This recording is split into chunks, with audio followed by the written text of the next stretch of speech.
No. Gonna have to say no to that one. Absolutely not. No. Evil? No, I don't think so. I don't think there's an evil influence per se. Not really, no. Evil comes from the mind, and the mind is physical. Why do I think bad things happen? Oh my gosh. I don't know, same reason good things happen. It just is. Evil has to exist so that good can exist. I'm a great believer in karma. Yeah, what goes around comes around. Like you've got heaven and hell, I don't really know my thoughts on that. It's just bad luck. I get tempted by procrastinating. Or money obviously tempts people. Shops. Cigarettes, beer. Booze and sex and all that sort of stuff. Going out and buying lunch every day instead of just making it myself. The kind of quick fix is very tempting, but I try and... So you can either withdraw from it and just ignore it, or you can go for it and see what happens. Hello everyone, it's so good to be with you today. And on the subject of evil, it's interesting for me to have to speak about that subject because actually evil's always been very real to me.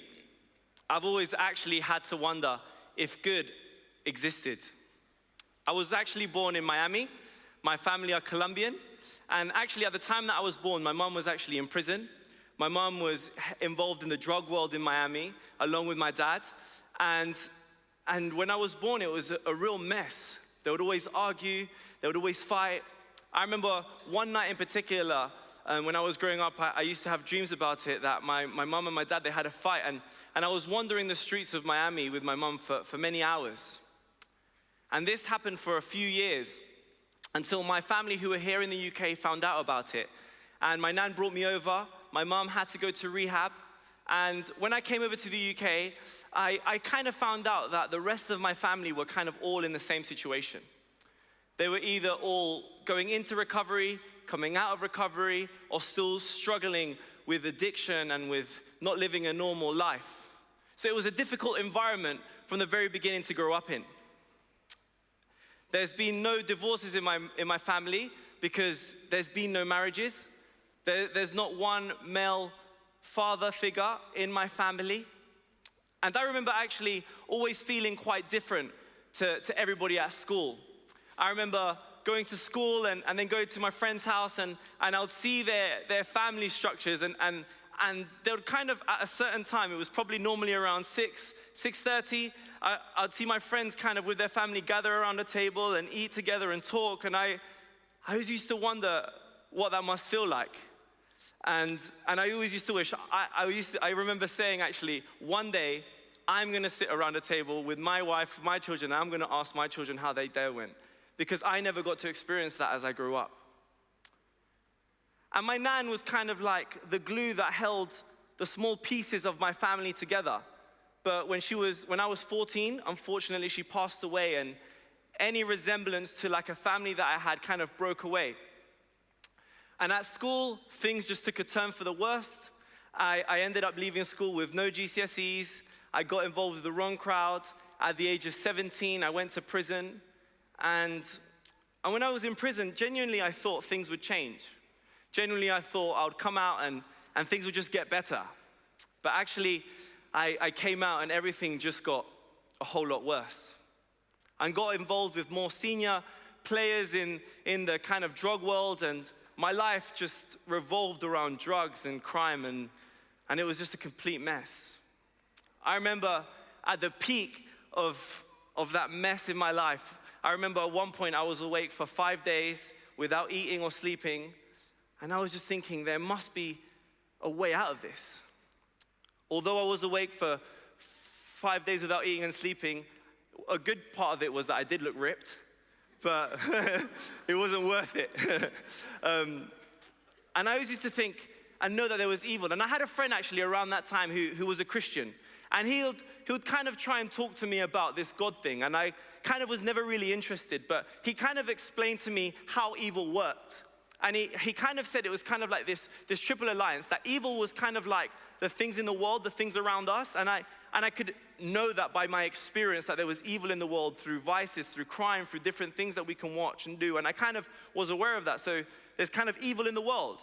And then he explained to me there's also kind of like the flesh, and not our body, but kind of like the desires within. And I knew a lot about having evil desires. I don't know about you. You guys all look like you don't have any evil desires. And then he said, but there's also the devil. And I said, okay, now, believing in this evil stuff, in this good stuff is hard enough. And I thought the devil's is too much to go towards believing in a devil. Well, in my mind, I had an idea of the devil, that he kind of had a pitchfork, he had horns, he was red, and there was just fire constantly all around him. And I thought that God had like a long beard and was kind of like an old man that was kind of like always telling us off. And he was like, no, it doesn't quite work like that. And actually, he would try to explain to me. I didn't always listen to him, but sometimes I did when I was kind of just really tired or really high, I would just listen to him. And he actually said, no, well, the devil actually isn't something new. He explained to me that actually Christians throughout the ages have always believed in the devil. There's tradition that believes in the devil. He also said that Jesus, over like 2,000 years ago, taught people to pray against the evil one. He said the verse was, deliver us from the evil one. So Jesus believed in the devil. And he also said, actually, reason takes us to believe that there's a devil too. I didn't accept it, but now I do. And I like what William Peter Blatty said. He wrote the book, The Exorcist, and the screenplay for the film, The Exorcist. And he says, as far as God goes, I'm a non-believer. But when it comes to the devil, well, that's something else. The devil keeps advertising. The devil does lots of commercials. And he kind of twisted my arm and got me to believe, well, yeah, if there's a lot of evil in the world, the evil must come from somewhere. It must come from the devil. So if the devil exists, well, how does the devil kind of work? I began to ask him, and I had to learn it again the hard way. I'm the type of person that just learns things the hard way. Like, people could tell me loads of things, and I'm like, yeah. And I have to crash and burn to find out, unfortunately. And in this occasion, I learned the hard way. So a few years on, I was still kind of in the drug world. I had a court case looming. I was being convicted for possession with intent to supply. And before the court case, I went off to rehab. And I was in rehab in Colombia for about 4 months. And actually, it was an amazing time with actually amazing people. Drug addicts and criminals are actually kind of amazing if you spend some time with them. And towards the end of rehab, they do this thing. It's kind of like preparation for you to go out into the world. And there was this one guy, I still remember him now. His name was Andres. And he had kind of been in rehab. He had gone out, he had studied, and then he's come back to rehab to help others get out of it. And I remember Andres so clearly. And I remember that week so clearly because he said this verse to us. It was John 10. He said this to us. He said, the thief, which is the devil, comes only to steal and to kill and to destroy. But Jesus came that you may have life and have it to the full. And then he was saying to us, he said 3 kind of words to us to prepare us to go out after he said that verse. And I remember them clearly. I remember him saying them. He said, sálgase, métase y levántese. All of you know Spanish, so we can carry on? No, he said, those 3 words were so simple. He said, get out, get in, and get up. And he'll just say that over and over again that whole week. So I got to find out again the hard way of what that was like, because after I left rehab, I had all the intentions of changing. Because when you're in rehab, you make loads of promises. My life will change. I'm going to do this. I'm going to do this. I'm going to study. I'm going to work. But the first day I came back, I met up with a friend. He's been my best friend since I was 12. And actually, the first day I came out, I relapsed.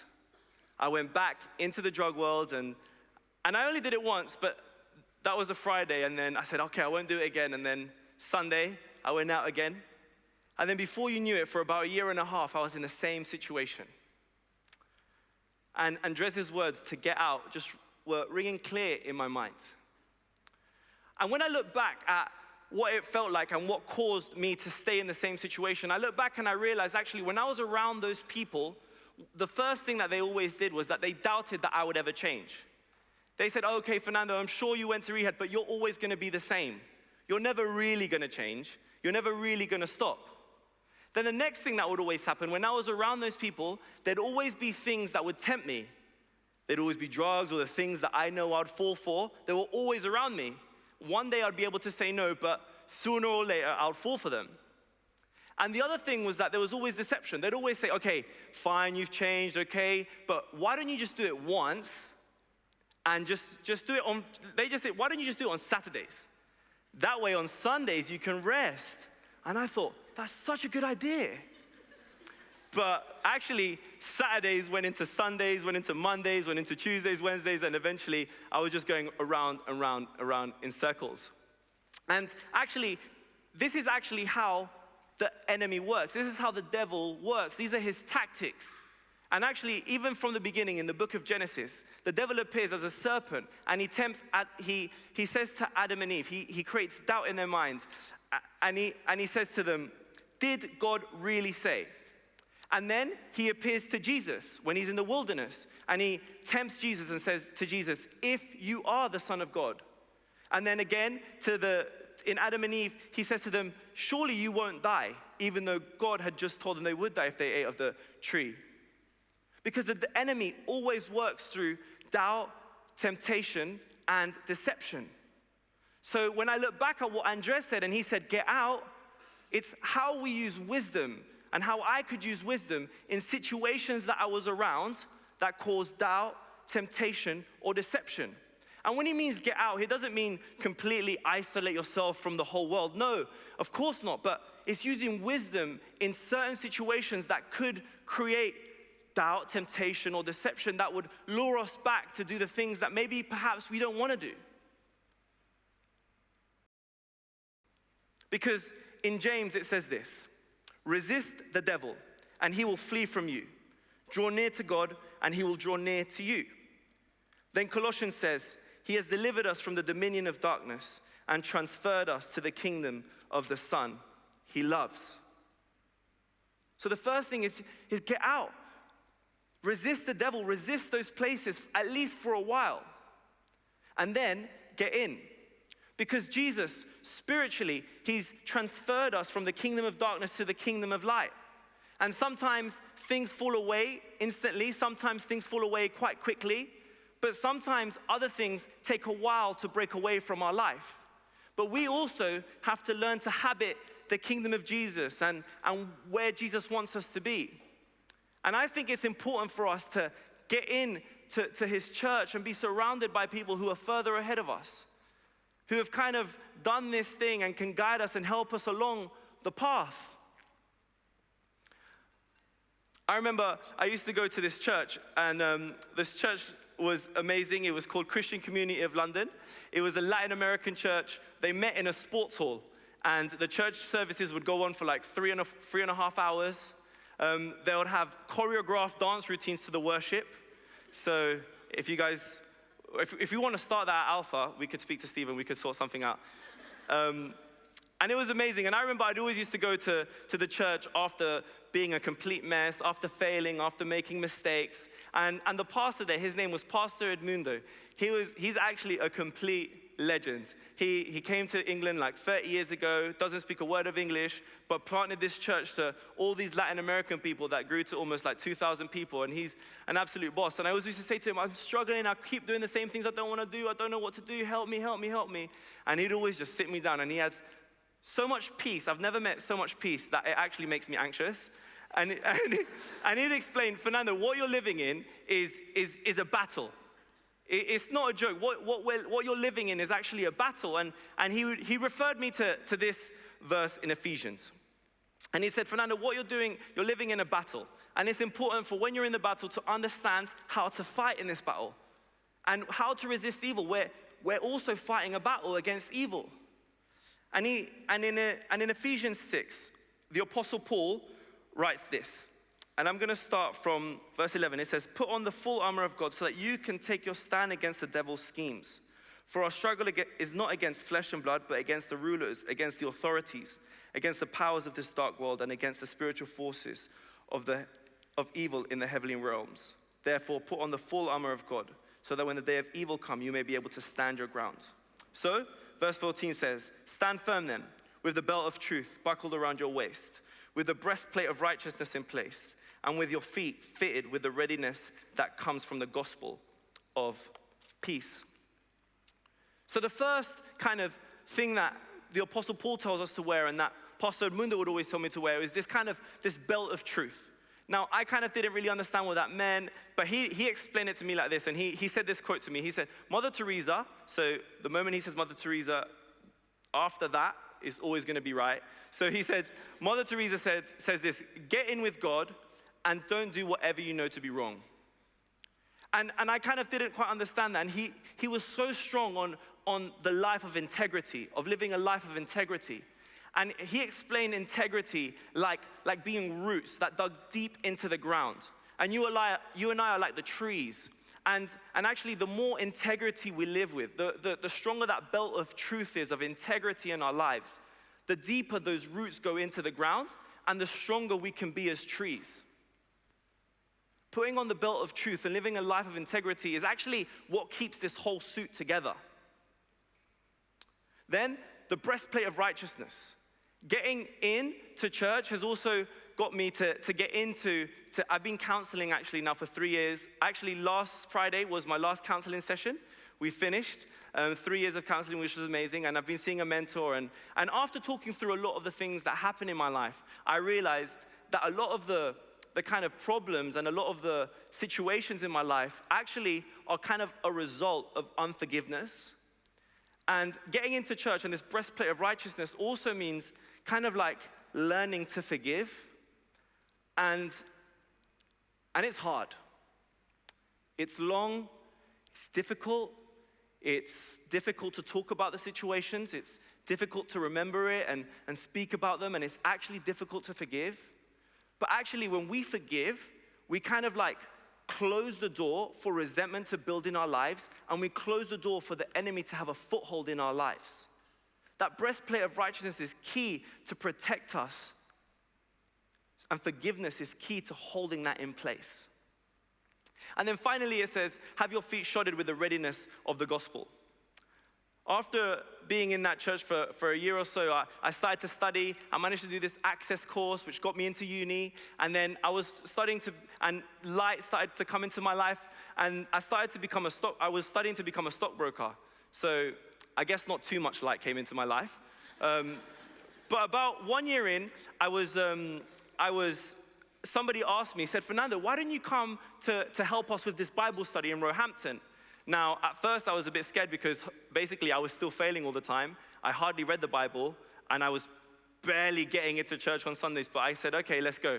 And I walked into this Bible study in Roehampton, and there was about 10 teenagers there. I walked in, they were all visibly high.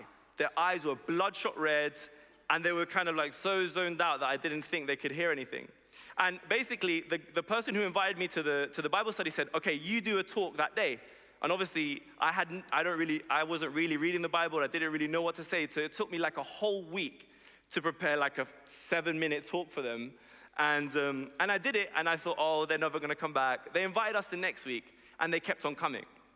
And actually, we ended up doing that Bible study in that house in Roehampton for over a year and a half. They kept on inviting their friends. They kept on inviting their family members. And after actually a year and a half, I actually got to baptize a few of them and saw how their lives were changed. And actually, just going to that Bible study that day actually showed me what I could do with my life. And I realized actually that my life was supposed to be dedicated to show people just how much God loves them. And in the same way with you, you have so much to give. You might not know it yet, but there is somebody who needs what you have. There is somebody who needs to learn what you have. So part of getting in is getting involved in church. Serve someone, serve something greater than yourself. Get involved in Alpha, get involved in church. I know a good one, HTV, you can get involved in. Serve a charity, get involved in something that serves a greater purpose. So that's get in. So we have to get out, get in, and then get up. I think one of the strongest ways that the enemy actually attacks us is through guilt and condemnation, through shame and through bringing memories back of the things that we've done. And actually, when we read this second half of the armor of God, it's interesting what it says. From verse 16, it says, in addition to all this, take up the shield of faith with which you can extinguish all the flaming arrows of the evil one. Take the helmet of salvation and the sword of the Spirit, which is the word of God. It's interesting that the Bible there and the Apostle Paul talks about those flaming arrows. Because I don't know about you, but have you ever kind of like just been walking down the road and out of nowhere, you just get this thought that just makes you feel like rubbish? You get a memory of something you've done, you get a thought about what someone's done to, something that someone's done to you, and all of a sudden you just feel guilty and ashamed and you feel like rubbish. Now there's a difference between condemnation and conviction. Condemnation makes you feel like rubbish, it brings shame, it brings regret into your life. Conviction makes you aware of what you can change, it helps you to repent and you can move forward. But the enemy, he's kind of out there and he's got these flaming arrows and he's just throwing them at us. He's just throwing memories, regret, shame, guilt, condemnation, all these things to try and get us down. And the Apostle Paul says, to fight that, put on the helmet of salvation, wield the shield of faith, and the sword of the Spirit. I think that the sword of the Spirit, the helmet of salvation, and the shield of faith are like a trio that kind of work together to help extinguish these darts. Because when you get into the word, and when you get that sword really strong, you're able to know what God says about situations. So when you're in a difficult situation and your life feels like it's falling all around you, you can kind of wield that shield and in spite of what you're going through, hold up that promise that God says and move through it. When you learn what God says about you, even though those accusations and those arrows may come, when you wield that helmet of salvation, you can protect your thoughts because you know who he says you are and you're able to stand up and keep on going. One of my favorite verses is in Proverbs 24:16. And it says this, even though a righteous person may fall 7 times, he gets back up. You may have made promises after the Alpha Weekend away, just like I did when I was leaving Rehab. I won't relapse, I won't do this, I won't do that. And you may have made promises this Alpha Weekend. And all of a sudden on Monday, it almost feels like really, really difficult to keep it. Almost harder than it was to keep it before you went on the Alpha Weekend away. Because what the enemy wants to do, he wants to get us down and keep us down. But what the Lord wants us to do is to get back up. To get up. Every time that condemnation, guilt, or shame comes, just get up. Because the righteous can fall 7 times, but they get back up. Wield that sword, wield that shield, wield that helmet. Get back up and move forward. And not only move forward, but attack. I think the greatest way that we can attack the enemy is by overcoming evil with good. I remember I was now about 2 or 3 years into that church, and I was a real mess. I kept failing over and over again. I kept making promises and breaking them. I kept moving forward and then moving backwards. I kept not being able to do it. I felt like such a hypocrite. I felt so much shame, so much guilt for not being able to be as good as other people. I just felt like everybody else is able to live this life, but I can't. And they kind of did a weekend similar to the Alpha Weekend, and I wasn't gonna go. I was gonna run away on the last moment. But I made it there, and I said, God, if you're gonna do something in my life, you need to do it now, because otherwise I'm just gonna go back to what I know. It's easier to go back to what I know than pretend to be there.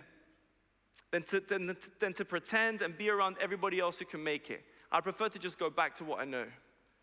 So I was there on the first day and nothing was happening. And I said, God, you have to do something. I was already planning how I was going to go back to my old life. And then it got to the evening and I was standing in the back of the room. I was standing by myself and I had just had my eyes closed, just thinking about how much of a hypocrite I had been and how I had failed and how all the promises I had broken. And I was just standing there. And I knew that it was the last chance. And then somebody came up to me and put their hand on my shoulder. And this hasn't happened since then, and it never happened before then. But when they put their hand on my shoulder, it's like I heard the audible voice of God, and he just said to me, Fernando, I will love you no matter what you do.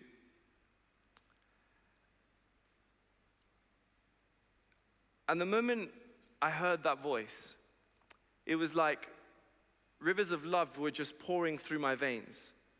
I just started to cry and cry and cry and cry.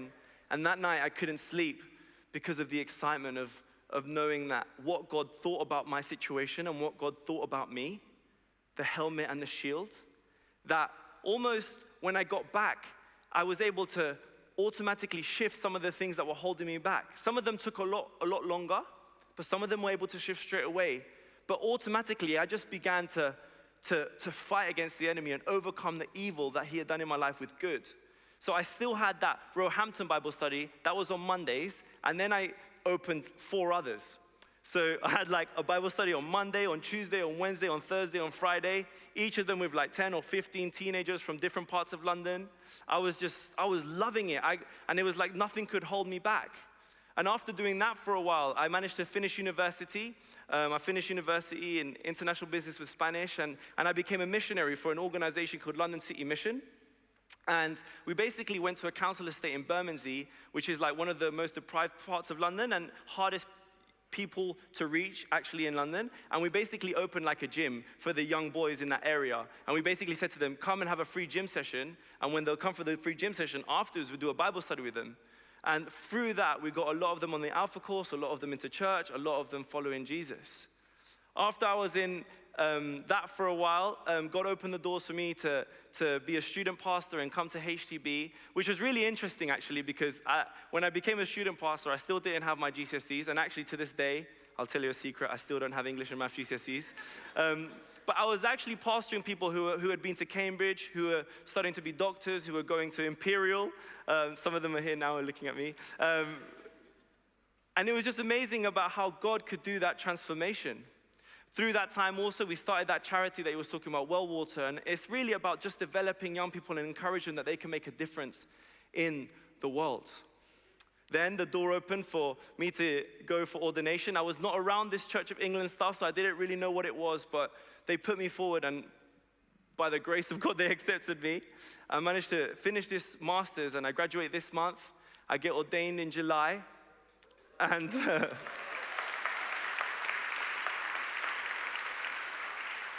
and actually, when I'm here today, and as I'm speaking about overcoming evil, I just remember those words of Andres that he said to me all those years ago, where he said to me, get out of the situations that bring doubt, temptation, and deception. Get in and get involved in the things of church. Get involved with people that are ahead of you, that can help you along the way, that can pick you up when you fall down. And then get up. Learn to wield that sword. Learn to wield that shield. Learn to wield that helmet to be able to withstand the arrows of condemnation and guilt and shame. Get back up and move forward. Overcome the evil in your life with good. And I guess that's how we can learn to resist evil.